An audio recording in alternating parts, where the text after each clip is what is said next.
I was 13 when I got signed as a model, which is pretty young. I'd go to like castings, or I'd even be in the office and like these top models like Gigi Hadid and Bella Hadid are signed with IMG. As a 14, 15-year-old girl, you're like, oh my gosh, like, am I built for this? And you're trying to like be your professional self, but you don't even know what that is yet. Welcome back to the We Are Stage podcast, a space for real conversations, practical advice, and that sense of empowerment you've been searching for. Now today we've got our first guest of 2026. She's walked in runway shows all over the world and is as talented as she is beautiful. Introducing IMG model Lauren Stevenson. Thank you for having me. Oh my gosh, that was the best introduction. I'm like, oh my gosh. Now we're going to be talking all things modeling, building confidence, maintaining a lifestyle balance, and your favorite parts of the job. But before anything else, I'm so excited to have you on the podcast. I thought to give listeners a bit of background, we're going to fire 5 quick questions at you and get to know you a little bit. Yep, I'm ready. So, first up, what is your coffee order? Well, it's definitely a cappuccino with 1 sugar and extra chocolate powder. You can never have too much chocolate Extra powder. chocolate. I love that. It just has to be, like, honestly. Are you a gym or Pilates girl? Oh, so I was both for a while, but I'm just like a full-on Pilates girl now. Yeah. Yeah. Love that. Yeah.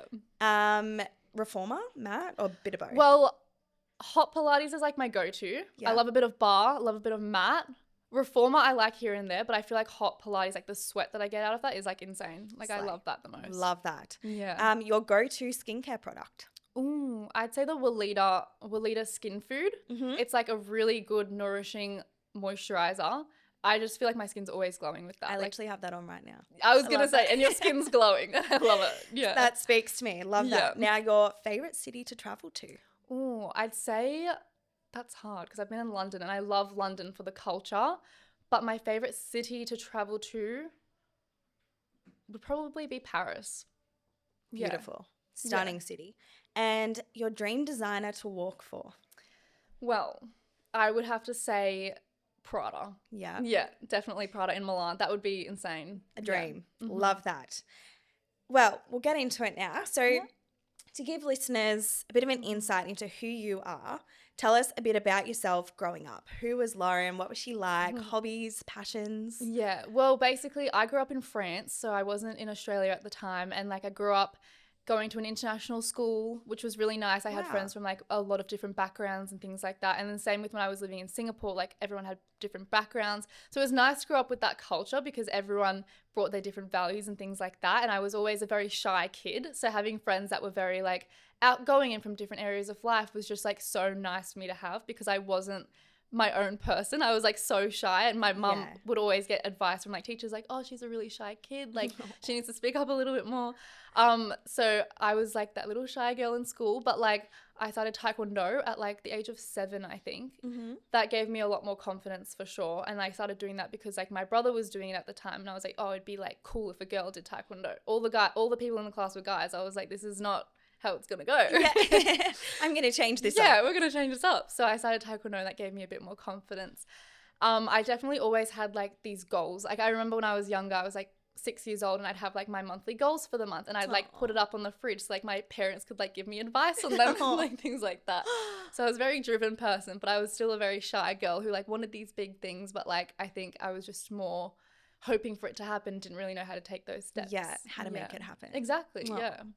Well, you then obviously got into modeling. Tell me, how old were you? What was that like? How did you first get into the industry? Yeah, so I was 13 when I got signed as a model, which is pretty young, but basically, again, with like my goal-orientated mind, I was like, okay, I'm setting my New Year's resolutions. And I was like, I want to try and become a model this year, because a lot of people had said like previously, like in the past couple of months beforehand, like, oh, you know, you should try and look at going into modeling. And like I never thought that because I didn't see myself as someone who would be a model. Like that's just not where I saw myself being in the future. Like I wanted to be a waitress. I don't know why. Really? Yeah. I thought it'd be fun to like take people's coffee orders. Yeah. But yeah, so I got into modeling. I emailed a couple of agencies. IMG was at the top of my list because IMG Models I knew was like a good agency, and I'd like done a little bit of research, but not really that much. And then I DM'd one of the agents on Instagram who is the vice president in Paris, and she got back to me and like kind of set up a meeting with my mum here in Sydney. Wow. And then it kind of went from there. So yeah, I was 13 when I got signed. I didn't know what I was getting myself into. I was just like, this could be a fun little hobby. And it is a fun big hobby now, I guess. Absolutely. And tell me, what was that first casting job like? Oh, it was terrifying. So I was in school. I had my first casting. It was like, they were like, okay, you can go after school with your mum. I spent the whole day at school being so nervous. I was like, oh my gosh, I'm not built for this. Like, why me? Why am I going to this casting? Yeah. So scared. But then I got there and it just felt really right. For some reason, for whatever reason, they like loved me at the time, and I was like so grateful. I was like, oh my gosh, they see something in me. This is like amazing. I booked that first job, which was really nice. It was for Seed Heritage, the brand. Awesome. So that was really nice. Yeah. But yeah, I was just terrified to start with. I was terrified for I think the first like 2 years of my career because you know you're so young and you're going into this industry where every day you go to work and you're working with like people in their 30s, people in their 40s, these photographers who have been like international and like done Vogue and done Marie Claire, like these massive magazines. So as a 14, 15-year-old girl, you're like, oh my gosh, like, am I built for this? Like, what's going on? Yeah, it's so intimidating. Yeah, and you're trying to like be this your professional self, but you don't even know what that is yet. Yeah. You know? But it was amazing. It's all a journey. And as a teen, what was it like navigating the industry when you're probably at that prime age of self-doubt, comparison, you know, confidence issues? Yeah, I think it can be really tough, especially because there's so much rejection that goes on. You know, people see, like I just did a diesel campaign in Milan, and like that is something that people see as like, oh my gosh, Lauren did this amazing thing. But they don't see like the month of rejection I had before with like other castings and stuff. So there's a lot of rejection that goes into it. And I think when you don't know who you are and you're at the age where you're trying to find out who you are, it can be so easy to take that to heart. Yeah. And like to put your value based on how, you know, people are seeing you and casting directors are seeing you. Same with like girls that aren't in the industry, you know, you base like how good you are at your sport and whether your coach thinks you're great or not, like things like that. So I think it was hard. But for me, like, you know, I really grounded myself by like the people around me and like having my parents tell me like, you know, how I'm going and like, no, those people that aren't going to like lie to you, you know, like they know who you truly are and you know who you truly are based on like what they think of you as well, because they're your closest people. I think focusing on that and not so much on what everyone else is saying and like, because there's always going to be people that have opinions and stuff is so important for sure. Yeah. And I think that's what really helped me because like, you know, you are even now I'm finding out who I am and I still face so much rejection and it happens, but then, you know, you come across people who will love what you have to offer. And I think just trusting that and trusting that like you're doing this because you believe in yourself is like what's going to really get you the rest of the way. Yeah. So that's what kind of helped me. Yeah. And it sounds like you have such a great kind of support network around you because at that age it can make or break a person. Oh, and 1,000%. Clearly you have such a great head on your shoulders and you've learned so much and you've grown so much from all of those experiences. So I think that's it's super important and it's a credit to you as well. Yeah, and even then though, like it's like, you know, I think quality over quantity is so important. I think I have like 3 close people who I truly go to for like my advice and like who can call me out when I'm in the wrong and things like that. But it's literally not even a handful. It's 3 people. 2 of them are my parents. Oh, I love that though. Yeah, it's so important. Yeah. Well, you touched on before that you grew up playing Taekwondo. I wanted to get into that because you're very humble. What I know from Abs, because you're obviously great friends with Abby, you're a national Taekwondo athlete. Like you competed at a very, very high level. Tell us about that. So I started competing internationally when I moved to Australia because there was more opportunity and things like that. But I did my first international competition in 2018. I went to the Oceania Championships in Tahiti, which was so fun. It was pretty rough. I tore my hamstring like the night before the fight. So I was so scared already. And then that happening, I was more terrified. But I won gold, which was really nice. Yeah. Good girl. But I think with that, it was just like this ambition I had inside of me that's like I wanted to do something like really put my passion and energy into Taekwondo because it's like that fighter side of me that like wanted to be competitive. And I think that was a good way to do it, especially like in Australia you have opportunities like world championships and things like that, Olympics, which I didn't end up going to, but like it's still nice to know that the opportunity would be there. Yeah. Just things like that. But yeah, I started taking it more seriously for sure like about 4 years ago. I just got back into it now, being back from London. Oh, have you? Nice. Yeah. I'm like, I need to tick off some more goals. Yeah, exactly. Yeah. So good. Well, Tell us about how you kind of juggled that training for Taekwondo with both school, because you were still studying at school, and your modeling commitments. Yeah, it was not easy, I'm not going to lie. And I think a lot of people who do sports in school find the same. Like, it's not an easy thing to juggle all of it. There was a time in year 12 and some of year 11, but mostly year 12, where like I would go to school, straight from school, I'd have to go to like 2 or 3 castings, and then straight from there I'd have to go to Taekwondo training. I wouldn't get home till about 11:30 p.m. at night. Oh my gosh. Which was like insane. But looking back at it, it's like I was doing everything I wanted to do. Like, I didn't want to give up the modeling and do the castings, because I knew once I graduated high school, like that was what I wanted to do full time. So I was like, I'm going to take this seriously. And then Taekwondo was my biggest passion as well, so I didn't want to give that up. I think the only hard thing was having the energy to do it all. Yeah. And I had no social life. So trying to find the balance of that is hard, because by the time it got to the weekends and like, you know, you want to hang out with your friends, I didn't physically have the energy to do any of it. So I think it's just important about like prioritizing, you know, and like you can do everything, you can do anything, but you can't do everything. Yeah. You know, and like finding the things that you really want to do, the things that really like matter to you, especially in your future. I like to think like there are so many things I think all of us, especially like in our early 20s, would want to try and do, and like we're capable of all of it, but like the thing that's going to really get us to where we want to go is kind of like what I try and focus on, which is what I was doing then. Like I knew I wanted to focus on modeling and Taekwondo, so I wasn't really complaining. Yeah. But it was also hard because like during fashion week, after fashion week, I'd have to like go to the library and like catch up on all my work. I couldn't even talk to my friends at lunch and recess. Like things like that made it hard. But at the end of the day, I was doing what I wanted to do. And from fashion week to a library, hey? Yeah. But you know what? I think it's also important to touch on, you clearly had a nice social circle and a good bunch of friends that understood your dreams and 1,000%. what you wanted to do and the sacrifices that came with that. Yeah. And having that circle is so important. Also, everyone in my circle, even in high school, they all had their goals. Abby had her goals, you know, like everyone had their passions and like what they wanted to do. So they understood like, okay, this is what Lauren's goal is. This is what Lauren's future is going to look like. And everyone was supportive of it, which is so important. Like you need to have people around you that are supporting what you do, because at the end of the day, you become like the 5 people around you. People say that. So it's like you want to have good people around you for sure. Yeah. Awesome. And now I want to go back to modeling. Let's talk a bit about when you signed with IMG. How did you know they were the one? Yeah. And what was it like being signed by an agency with such a global presence? Yeah. So with IMG, I just had this gut feeling that they were the one, honestly, because there are so many agencies out there. And at the time, I reached out to them, but they also happened to reach out to me like simultaneously. So it just felt aligned. I was like, okay, you guys reach out to me, I reach out to you, let's make this happen kind of thing. Whereas like there were obviously so many other amazing agencies as well. But like at the time, IMG, it just felt like the right go for me. And they are a big agency. So I thought like, you know, my chances weren't great to get in and also to get noticed, because like the vice president, she gets DMs every day from girls wanting to become models and things like that. So it's not easy to like get in. But it happened and I got lucky, so I was really grateful for that. But then, they are such a big agency, so it was intimidating. You know, I'd go to like castings, or I'd even be in the office and like these top models like Gigi Hadid and Bella Hadid are signed with IMG. Wow. So it's just like, it was a big whoa moment for me. I was like, oh my gosh, this is real, like this is actually happening. But it was all just exciting. You've walked in Sydney, London, Paris, some incredible cities. What has been your favourite show you've ever walked and why? Oh, my favourite show I've ever walked.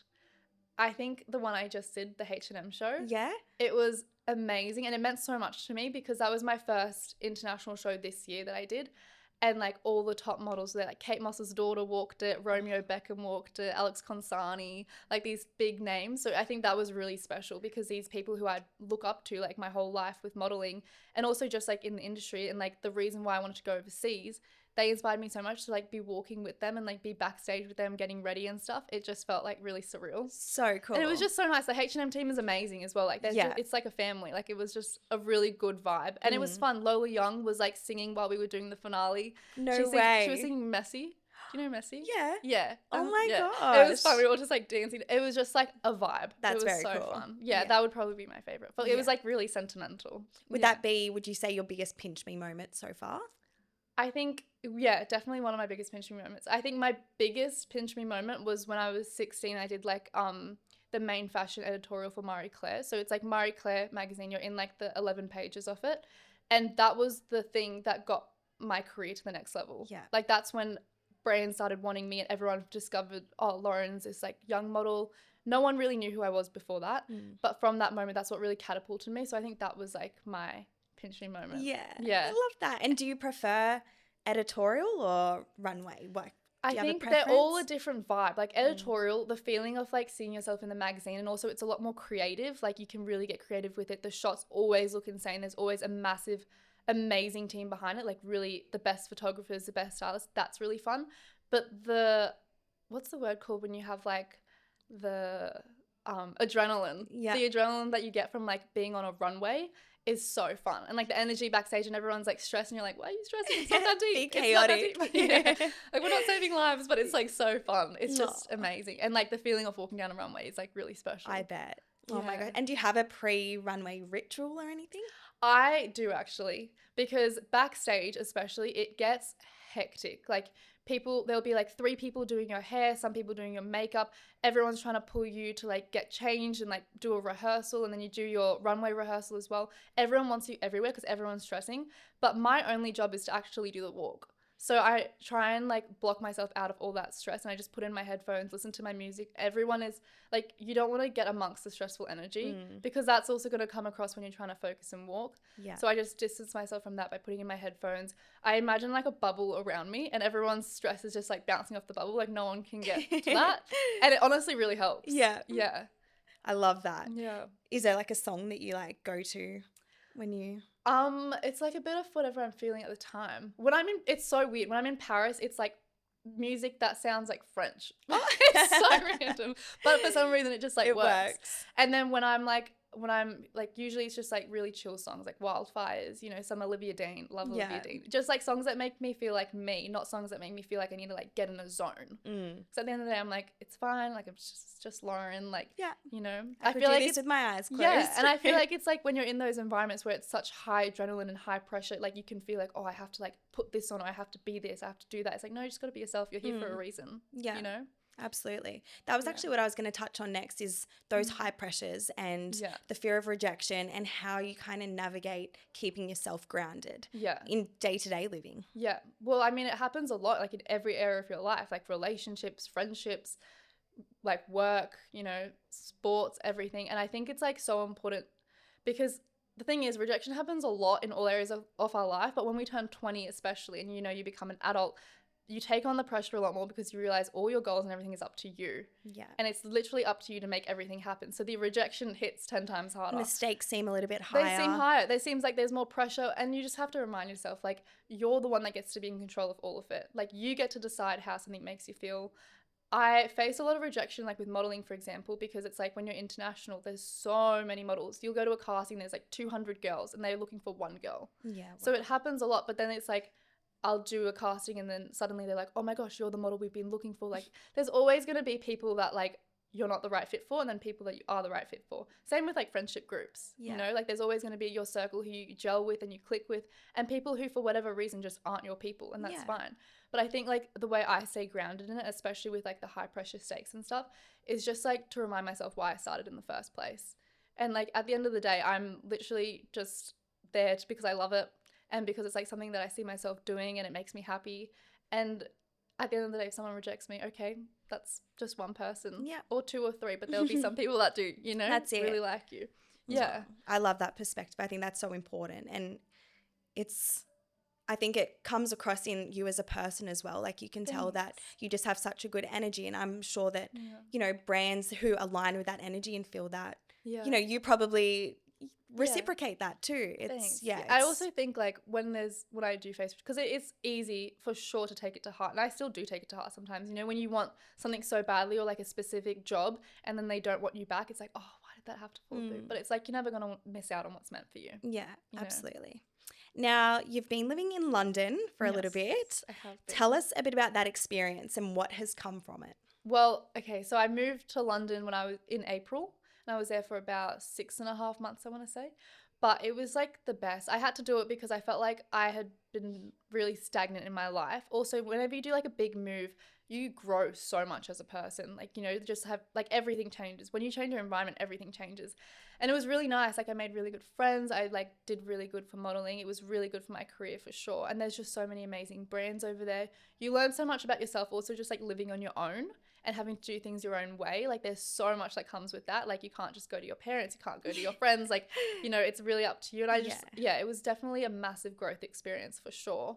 I want to go back next year for sure. But like, it was just, I'd say it was like amazing. It was a really fun trip. I also think like, you know, being so close to the rest of the world, like in Australia, sometimes we're in like our own little bubble. Just being able to explore more, it opens your mind up a lot. Yeah, it does. And just seeing how different people live their lives and things like that. It's really fun to like be amongst all of that. Yeah.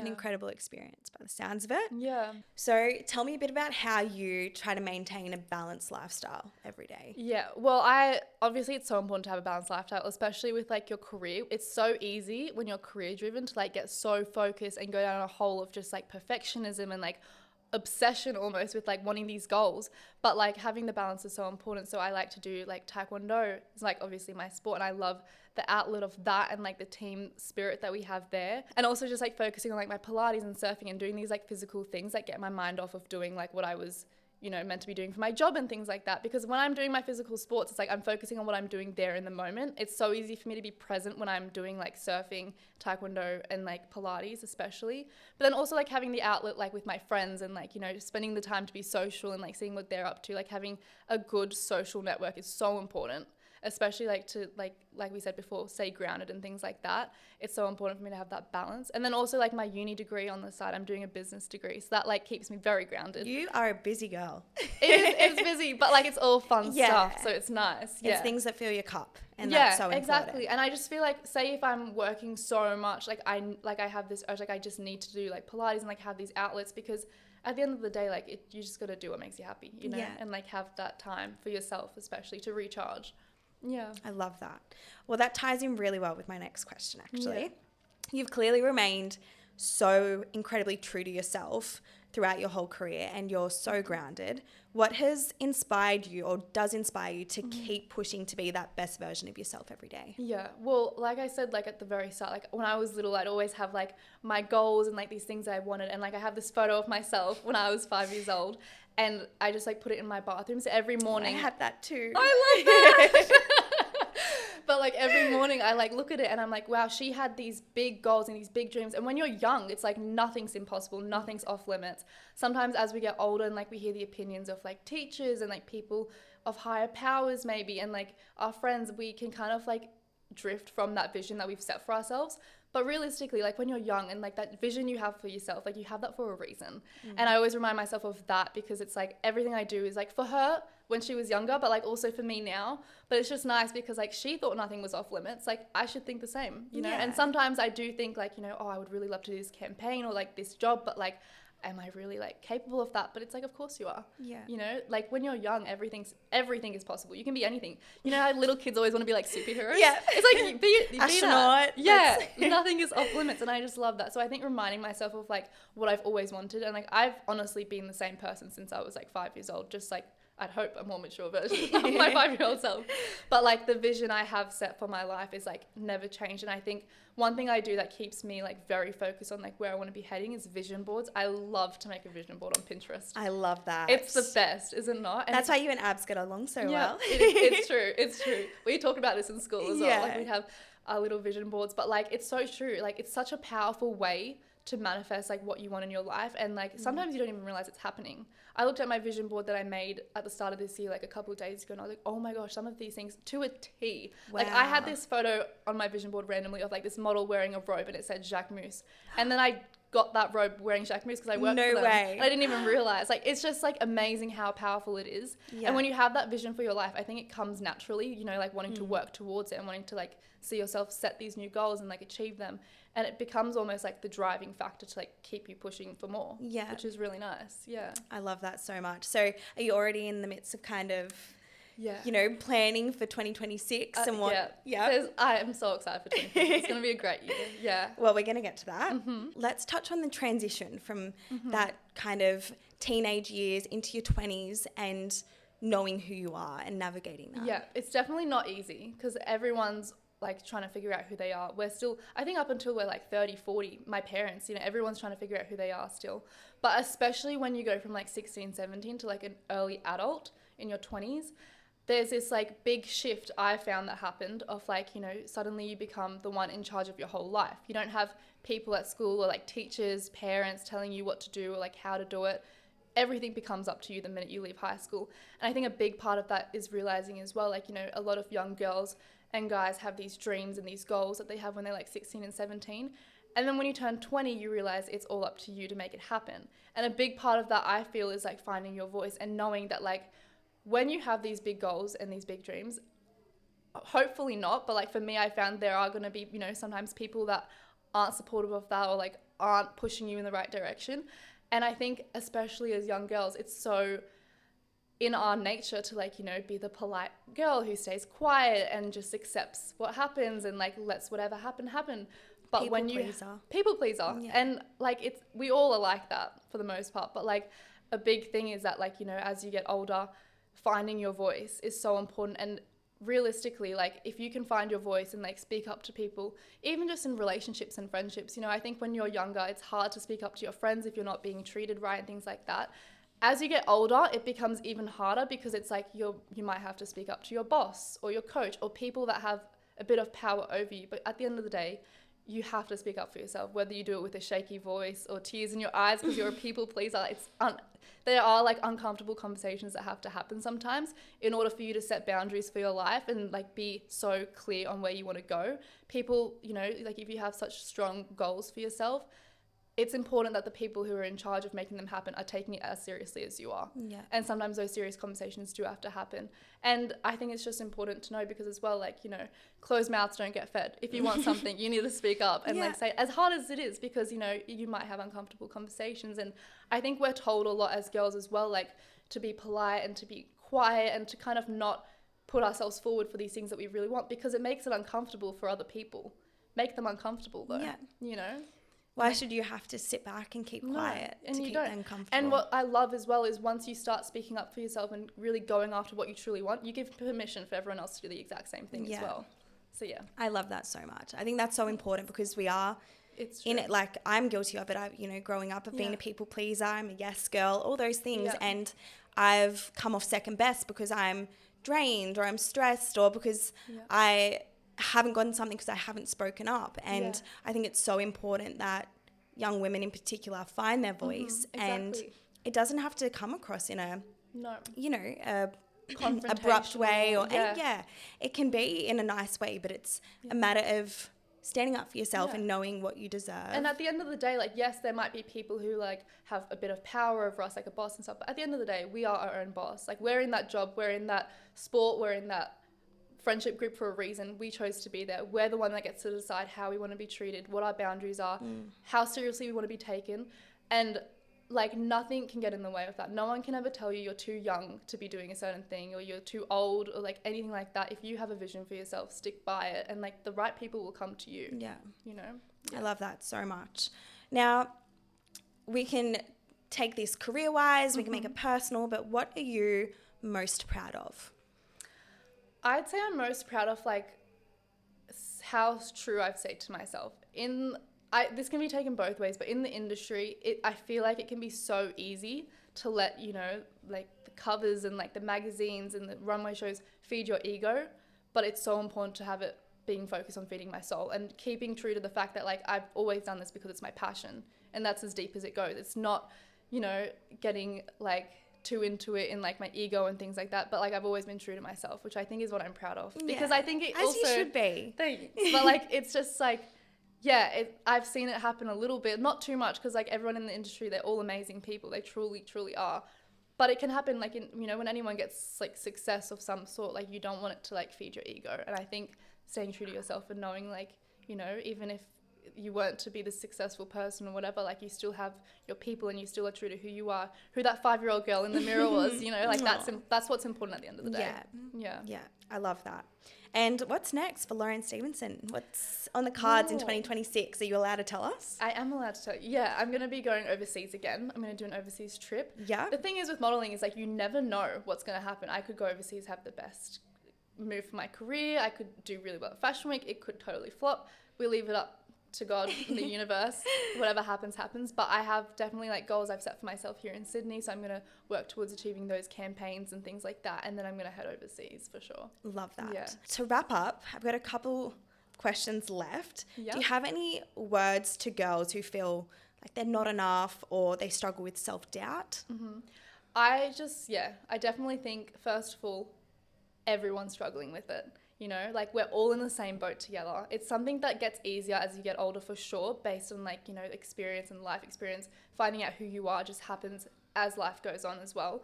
But we're all in this together. And like, I think a big thing that comes with self-doubt is like comparing people, especially online. It can be really hard. And like in my industry, there's so many amazing models. You know, you go overseas and like there's so many girls who I could compare my life with. But at the end of the day, especially with social media, you never truly know someone's life. I think that if like people were to like compare themselves to me, they would go on my Instagram and see maybe like, oh, Lauren did the Diesel campaign, Beckenbridge campaign. Oh, she's killing it. They don't see the like months of rejection, the loneliness from being overseas. Like there's so much that goes into it, you know? And like even me modeling with like these top models, they have self-doubt sometimes. They feel the same way. We're all in it together, but like you just have to focus on like, you know, what truly keeps you happy and like how to truly love yourself, which literally just comes with time and by not comparing yourself to other people. Yeah.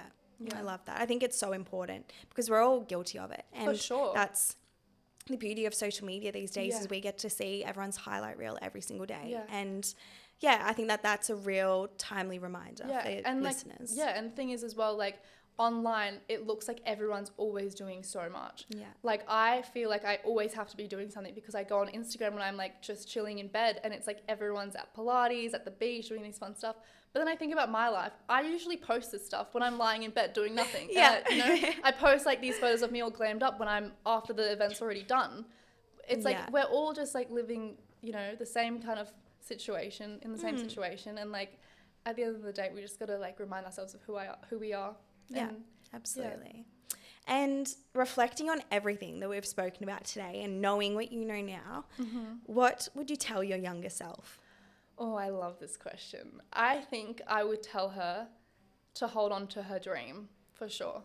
I think there are so many opportunities as we get older for us to kind of like sway from that vision that we have for ourselves or like feel like, oh, you know what, I would really love that, but this is a safer option. Or I would love this, but like, I don't know if I could really get there. Hold on to that vision that you have for yourself. I remember I was like in a parent-teacher interview in like high school and like a teacher was like, oh, you shouldn't be modeling, that's such a waste of your brain. There are so many things that people, that's just like one example, but there are so many times that we have the opportunity to like not listen to what we want. You have that vision for a reason. And if you see yourself doing a certain thing, even with you starting the business, like there's always a reason and like a vision behind what you want to do. And you got to trust that. They don't believe in you because they don't have that vision. You're the one with that vision. So you got to trust it and trust yourself. That is so, so important. I love that so much. Yeah. And to wrap up, have you got any tips to girls chasing a dream? I would say go all in. Honestly, go all in. Yeah, that's like the best and the only way. You're going to get to where you want to go if you put in that passion and you really go for it with everything that you have. And I also think if you're not working hard, there's always going to be someone working harder. There's always going to be someone who wants it more. So put in the effort, put in the drive and the ambition, and you're going to see results. Yeah. For sure. Yeah. Oh my gosh.